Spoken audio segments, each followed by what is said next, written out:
আসসালামু আলাইকুম, স্বাগত আলপনা নিউজে। আপনাদের সাথে আছি আমি তানভীন আশা।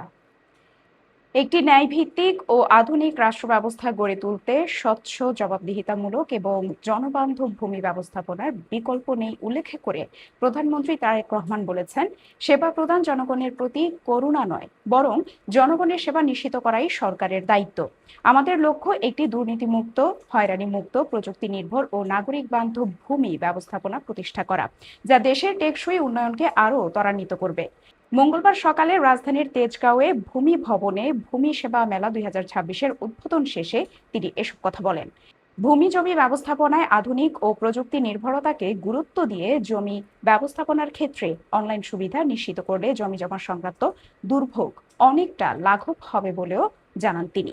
একের পর এক নির্বাচনী ইশতেহারের প্রতিটি দফা বাস্তবায়নের মাধ্যমে জনগণের কাছে দেওয়া ওয়াদা পূরণের রাজনীতিকে এগিয়ে নিয়ে যাবার চেষ্টা করছে।